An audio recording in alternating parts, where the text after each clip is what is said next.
नमस्कार, मैं हूं आपके साथ यशी शुक्ला और आप देख रहे हैं के न्यूज की खास पेशकश, जिसमें सबसे पहले बात करेंगे विश्व विजेता। दिल की धड़कनें रोक देने वाले फाइनल में भारत ने साउथ अफ्रीका को 7 रन से हराकर विश्व कप जीत लिया है। बारबाडोस में हुए फाइनल मुकाबले में बुमराह की सदी हुई गेंदबाजी ने जीत के मुहाने पर खड़े साउथ अफ्रीका की कमर तोड़ दी। 177 रन के लक्ष्य का पीछा करते हुए साउथ अफ्रीका 20 ओवर में 169 रन ही बना पाया और एक बार फिर क्लासेन और मिलर ने मैच लगभग भारत से छीन लिया था, पर बुमराह और हार्दिक ने जबरदस्त वापसी करते हुए इन दोनों को पवेलियन भेजकर भारत की जीत की गाथा लिख दी है। इसके अलावा 19 एक ओवर से सूर्या द्वारा लिए गए डेविड मिलर के कैच ने भी भारतीय टीम को जीत दिलाने में अहम भूमिका निभाई है। हालांकि टॉस जीतने के बाद भारत की शुरुआत बेहद खराब रही और कप्तान रोहित मात्र 9 रन बनाकर आउट हो गए। उसके बाद ऋषभ पंत और सूर्या ने मात्र 3 रन पर आउट हो गए। भारत की दिक्कतें बढ़ा दी थी, पर विराट कोहली और अक्षर पटेल की 47 रन की पारी ने भारत की डर्टी पारी को एकदम मजबूत कर दिया। Virat Kohli player of the match और Jasprit Bumrah player of the series चुने गए। फाइनल में भारत की बैटिंग और बॉलिंग दोनों में एक वक्त ऐसा आया था जब लगा कि मैच भारत के हाथ से निकल जाएगा। हालांकि भारत के तेज गेंदबाजों ने कमाल की गेंदबाजी की और क्लासेन और दक्षिण अफ्रीका के जबरत से जीत छीन ली। भारत ने 11 साल की आईसीसी ट्रॉफी के सूखे को खत्म करते हुए दक्षिण अफ्रीका को बेहद रोमांचक मैच में 7 रन से हराकर टी20 विश्व कप जीत लिया। पिछले साल 19 नवंबर को अहमदाबाद में अधूरा रहा सपना आखिरकार वेस्टइंडीज में पूरा हुआ, तो वहीं रोहित शर्मा की टीम के साथ टीवी के आगे नजरें गड़ाए बैठे भारतीय क्रिकेट प्रेमियों की आंखों में आंसू आ गए। भारत ने 17 साल बाद टी20 विश्व कप का खिताब जीता है। जीत के नायक रहे विराट कोहली और रोहित शर्मा ने टी20 विश्व कप ट्रॉफी जीत के साथ ही टी20 क्रिकेट को अलविदा भी कह दिया है। भारत ने 17 साल बाद टी20 विश्व कप जीता, 13 साल बाद कोई विश्व कप जीता है। 2011 में भारत ने वनडे विश्व कप जीता था। कोहली बेस्ट, बुमराह की बॉलिंग बहुत बढ़िया। अपनी रिटायरमेंट पे विराट कोहली, राहुल द्रविड़ को यही 2006 का वर्ल्ड कप था जो बाहर हुई थी इसी वेस्ट इंडीज की धरती पे, और आज बदला लिया कोच बन के। चक दे इंडिया।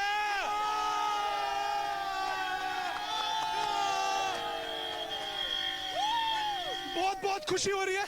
मैं बहुत छोटा था जब 2011 में हमने जीता था, मुझे याद है वो विनिंग छक्का। कुछ समझ आता क्रिकेट क्या होता है, और आज जब मैं क्रिकेट खेल चुका था, क्रिकेट फॉलो कर चुका था, अब आज बैठ चुकी है, लेकिन कुछ नींद नहीं आ रही। इतनी ताकत है, 2 दिन तक सेलिब्रेशन करेंगे।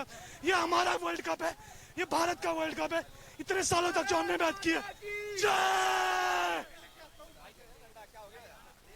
लिटरली जो कैच था सूर्य कुमार यादव का, लिटरली का कैच था लास्ट मोमेंट पे, लिटरली वो कैच ने पूरा मैच, मतलब hats off to team India कि इतने सालों बाद। राहुल द्रविड़ इसी धरती पे वेस्ट इंडीज पे कैप्टन था, वो तो है, यहीं से बाहर हुई थी इंडिया फर्स्ट। भारत माता की जीती और राहुल द्रविड़ कोच है। Hats off to team India.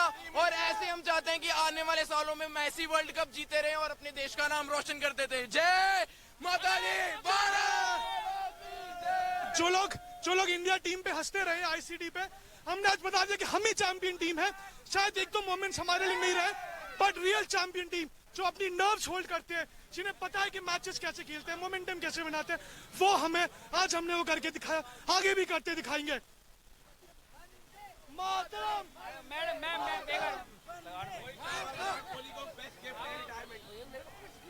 अरे बोल लो कुछ तो। मुझे बहुत टीम जीती, बहुत खुशी है।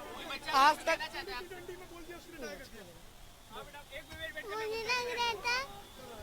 मुझे लग रहा था इंडिया जीतेगी, लेकिन साउथ अफ्रीका जीतेगी, लेकिन इंडिया जीत गई। इंडिया का नारा। आज इंडिया ने बहुत खुशी दी जीतने की, बहुत खुशी। आज बहुत खुशी है इंडिया की टीम पे जीतने की। इतनी खुशी हमेशा होते रहे। वंदे मातरम, वंदे मातरम।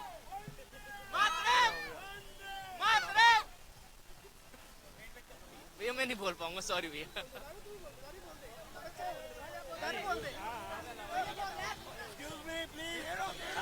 यस सर, चक दिया फटे, ले लिया बदला।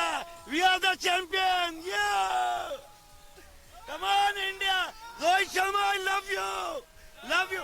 और विराट कोहली ने तो भाई साहब तो अपना दिल्ली का मुंडा उसने करना ही थी।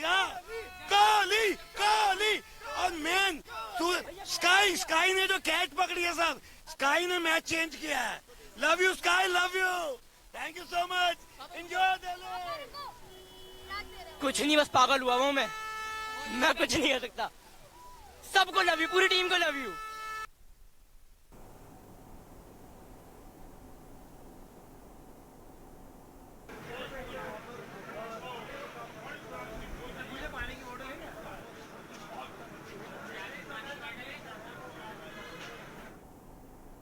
और अब बात करेंगे बारिश और तबाही, पुल धराशायी।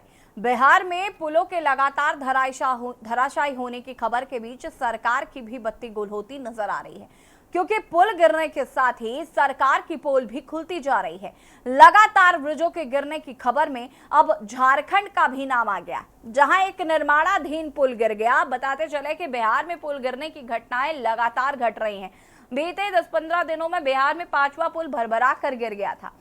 हालिया घटना झारखंड में शनिवार रात रांची से करीब 235 किलोमीटर दूर देवरी ब्लॉक में हुई। आपको बता दें कि गिरिडीह जिले के देवरी प्रखंड में अरगा नदी पर बन रहे पुल का पिलर भारी बारिश के चलते धंस गया, जिससे गार्डर टूटा और पुल जमींदोज हो गया। अधिकारियों के मुताबिक फिलहाल किसी के हताहत होने की जानकारी नहीं है। ये पुल डुमरटोला और करी पर ही गांवों को जोड़ने के लिए फतेहपुर बेलावती मार्ग पर पुल का निर्माण किया जा रहा था। बता दें कि कुछ रिपोर्ट में दावा किया जा रहा है कि पुल 5.5 करोड़ की लागत से बन रहा था। इस बारे में इंजीनियर ने कहा कि गार्डर पर शटरिंग का काम 1 हफ्ते पहले हुआ था और इसे मजबूत करने के लिए कम से कम 28 दिनों की आवश्यकता थी। वहीं ग्रामीणों का कहना था कि गार्डर के लिए शटरिंग का काम चल रहा था, तभी भुतही बालन नदी में अचानक जलस्तर बढ़ गया, जिस वजह से पानी के तेज बहाव में गार्डर बह गया।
बिहार के बाद अब झारखंड की बारी, जहां पर अरगा नदी पर बन रहा था पुल और ये पुल बारिश के आते ही धराशायी हो गया है। और ये तस्वीरें आपको दिखा रहे हैं जहां पर एक के बाद एक ढहते पुल सरकार की नींद उड़ाने के लिए काफी हैं।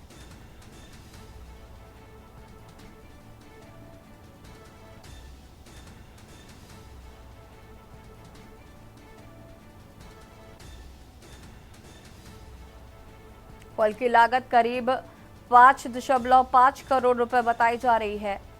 एक के बाद एक ढहते पुल सरकार की नींदें उड़ा रहे हैं और ये जिस तरीके से पुल धराशायी हुआ, ये साफ बता रहा है कि किस तरीके से ये पुल भ्रष्टाचार की भेंट चढ़ा है।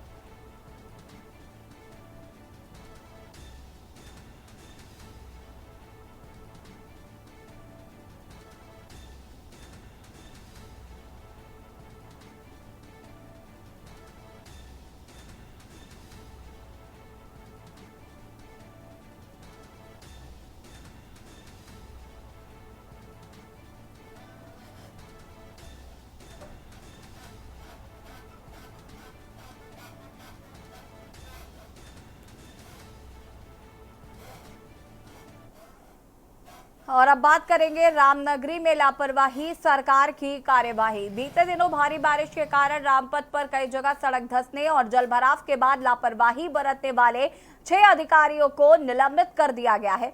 जिसमें 3 पीडब्ल्यूडी और 3 जल निगम के अधिकारी शामिल हैं। पीडब्ल्यूडी ऑफिस के आदेश में ये भी कहा गया है कि निर्माण के कुछ वक्त बाद ही रामपथ की सबसे ऊपरी परत क्षतिग्रस्त हो गई, जो कि काम में लापरवाही को दिखाती है और इससे आम लोगों के बीच यूपी सरकार की छवि को नुकसान हुआ है।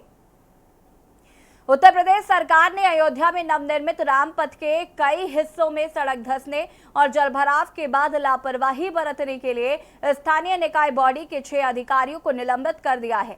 साथ ही सरकार ने अहमदाबाद की एक कंपनी को नोटिस जारी किया। सरकार के इस एक्शन के बाद फैजाबाद के सांसद अवधेश प्रसाद ने रामपथ और सिविल लाइन के निर्माण में कथित अनियमितताओं की उच्च स्तरीय जांच की मांग की है। इन अधिकारियों पर गिरे गाज विशेष सचिव विनोद कुमार के आदेश पर पीडब्ल्यूडी के मुख्य अभियंता वीके श्रीवास्तव ने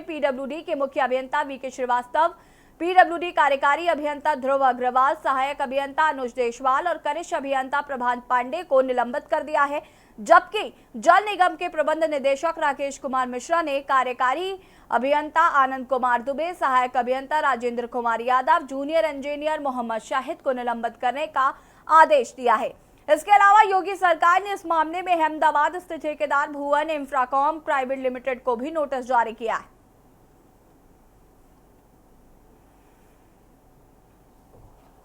और इसी खबर पर ज्यादा जानकारी के लिए संवाददाता प्रवेश हमारे साथ जुड़ चुके हैं। प्रवेश, क्या कुछ जानकारी है? एक और जहां पर जिस तरीके से निर्माण कार्य में अनियमितता देखी गई और जिस तरीके से सड़कों पर गड्ढे देखे गए, उसके बाद अब सरकार एक्शन करती हुई नजर आ रही है। बात है, योगी सरकार जो है अयोध्या के विकास को लेकर लगातार एक्शन में दिख रही है। जिस तरीके से अयोध्या में पहली बारिश हुई, बारिश के बाद जो है रामपथ पर गड्ढे होने और अयोध्या में जलभराव हुआ, इसको लेकर योगी सरकार ने संज्ञान लिया और जिसके बाद तत्काल प्रभाव से जो है पीडब्ल्यूडी के अधिकारी हो और कर्मचारी, इसके साथ साथ जल निगम के भी अधिकारियों कर्मचारियों पर गाज गिरी है। तो जाहिर तौर पर लगातार योगी सरकार कार्रवाई कर रही है और इसके साथ साथ लगातार जो रामपथ है वहाँ गड्ढे भी हो रहे, ऐसे नहीं कि गड्ढा नहीं हो रहा है। अभी कल जो है श्री राम हॉस्पिटल में भी पानी भरा था, जिसके बाद नगर आयुक्त और महापौर, उनकी पूरी टीमें, उसके साथ साथ फिर डीएम और जो है कमिश्नर ने भी मौके का स्थलीय निरीक्षण किया। तो जाहिर तौर पर योगी सरकार की जो मंशा है और भारत के प्रधानमंत्री नरेंद्र मोदी की जो मंशा थी अयोध्या की त्रेता युग की अयोध्या बनाने के लिए, तो उसके जो अयोध्या के अधिकारी हैं उस मंशा पे कहीं न कहीं पलीता लगाने का काम कर रहे थे। लेकिन जिस तरीके से योगी सरकार की कार्रवाई हो रही है अयोध्या में अधिकारियों के ऊपर, उससे जो है जो भी अधिकारी हैं वो कहीं से अब जो है हिला हवाली या लापरवाही नहीं कर रहे हैं। तो साफ तौर पे ये जो कार्रवाई हो रही है योगी सरकार की, किसी भी लापरवाह अधिकारी हो या जो है ठेकेदार हो या फर्म हो, उस तत्काल प्रभाव से उन पर कार्रवाई की जा रही है। जी ठीक है, शुक्रिया आपका जानकारी साझा करने के लिए। और बता दें आपको कि जिन लोगों का भी इस भ्रष्टाचार में हाथ है उन पर कार्रवाई करने की कोशिश लगातार की जा रही है, साथ ही साथ उन पर कार्रवाई भी की जा रही है।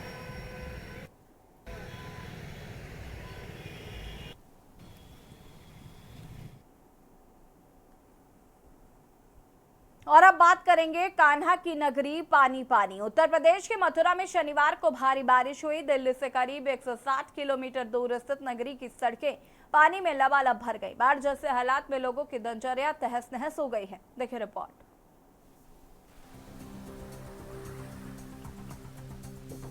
उत्तर प्रदेश के मथुरा में शनिवार को भारी बारिश हुई। दिल्ली से करीब 160 किलोमीटर दूर तीर्थ नगरी की सड़कें पानी से लबालब हो गई।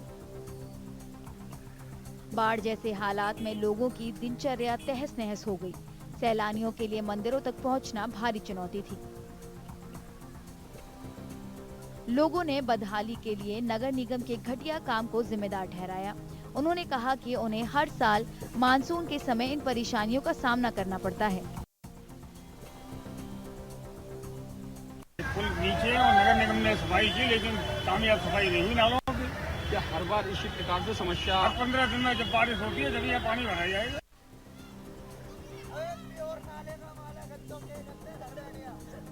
मौसम विभाग ने शनिवार को अगले 4-5 दिनों में उत्तर पश्चिम और पूर्वोत्तर भारत में तेज बारिश का अनुमान लगाया है। विभाग के मुताबिक 3 जुलाई तक हिमाचल प्रदेश, उत्तराखंड, पंजाब, हरियाणा, दिल्ली और उत्तर प्रदेश समेत उत्तर भारत के कई राज्यों में भारी बारिश के आसार हैं।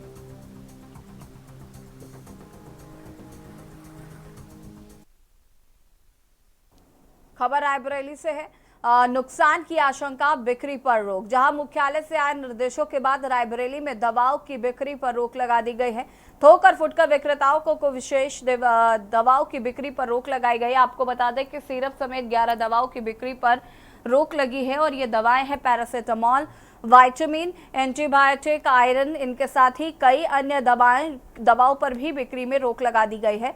औषधि निरीक्षक शिवेंद्र प्रताप सिंह ने पत्र लिखकर दवाओं की बिक्री पर रोक लगाई।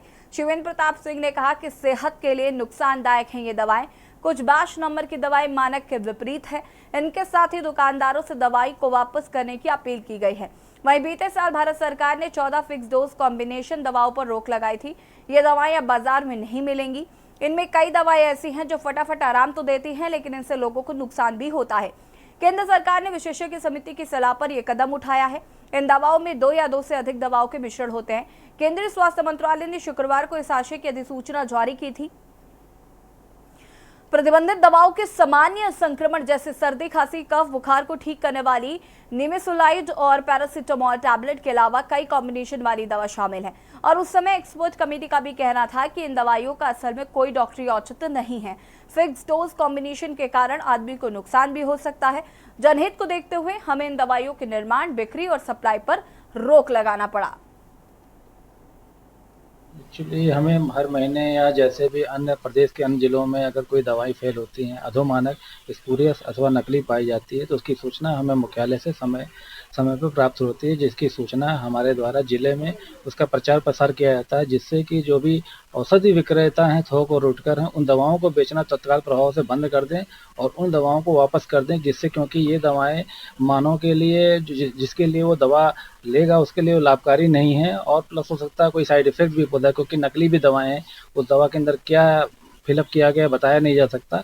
इसलिए तत्काल प्रभाव से रोकने के लिए ये संदेश जो है मेरे द्वारा जिला स्तर से जो हमारे द्वारा सूचना जो है दी जाती है। ये में कौन सी दवाएं हैं इसमें जो दवाएं हैं मैक्सिमम एंटीबायोटिक हैं, जैसे गैस की दवाएं हैं, उसके अलावा एंटीबायोटिक है जैसे सिफिक्सिम हो गया, और फिर विटामिन की कुछ टेबलेट्स हैं, और फिर प्रेगनेंसी में भी कुछ जो दवाई दी जाती हैं दर्द में वो भी दवाएं हैं।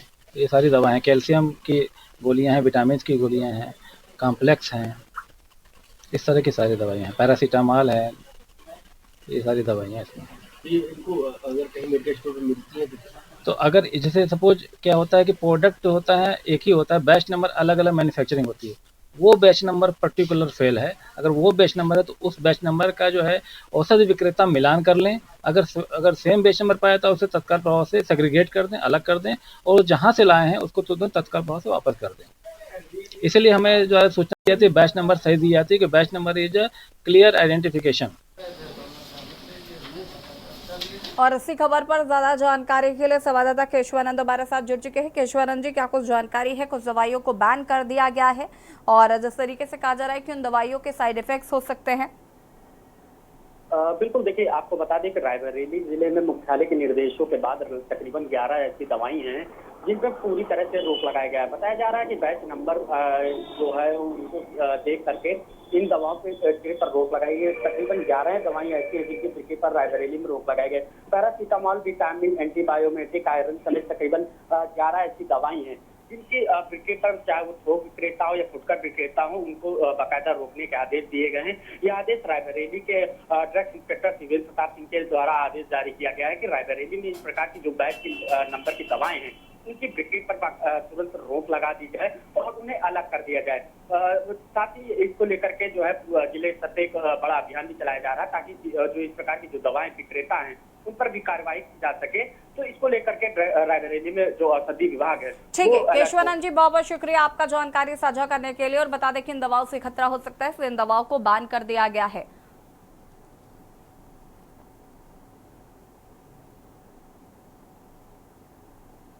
और सीधे आपको ले चलते हैं अयोध्या, जहां पर सपा सांसद अवधेश प्रसाद प्रेस कॉन्फ्रेंस करें। क्या कुछ कह रसूलत है? चले, धन्यवाद।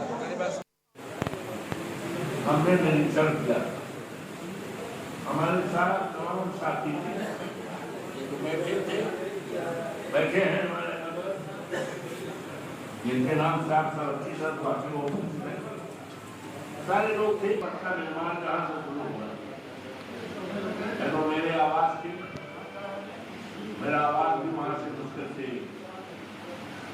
100 मीटर की दूरी पे आया, वहां से स्वागत करता हूँ और आपके प्रति आभार व्यक्त करता हूँ कि आज संडे है, अपने अपने तमाम निजी काम हुआ करते हैं, इन कामों के बावजूद भी हमारे छोटे और त्वरित आग्रह पर आज सदा सर्वदा मेरा समर्थन, मेरा सहयोग और मेरे मनोबल को, पार्टी मनोबल को बढ़ाने का आज हमें खुशी है कि हमारे देश के खिलाड़ियों ने विश्व में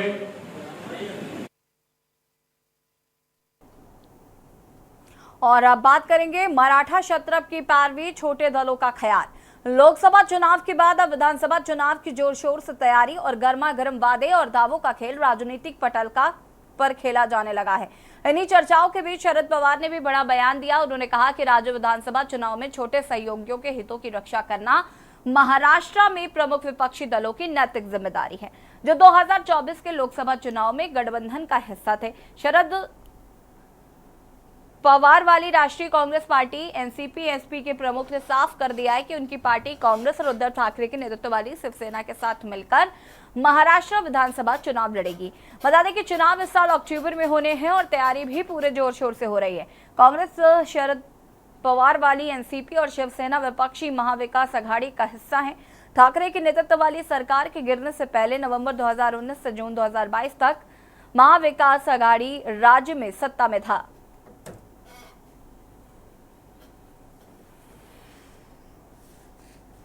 और इसी खबर पर ज्यादा जानकारी के लिए संवाददाता चंद्रभान मौर्य जी हमारे साथ जुड़ चुके हैं। चंद्रभान जी, क्या कुछ जानकारी है जहां पर शरद पवार ने यह ऐलान कर दिया है कि वो चुनाव लड़ेंगे छोटे छतरपुर के साथ मिलकर? शरद पवार महाराष्ट्र के सबसे बड़े मराठा नेता हैं और उनकी पहुंच एक ही समाज में नहीं है। उनको मानने वाले ओबीसी, एससी, एसटी, मराठा, लेकिन उनकी पहुंच, उनकी सोच जहां सबकी खत्म हो जाती है वो वहां से सोचना चालू करते हैं। और मराठा नेताओं को जो उन्होंने सबको लेके हर पार्टी, उद्धव ठाकरे,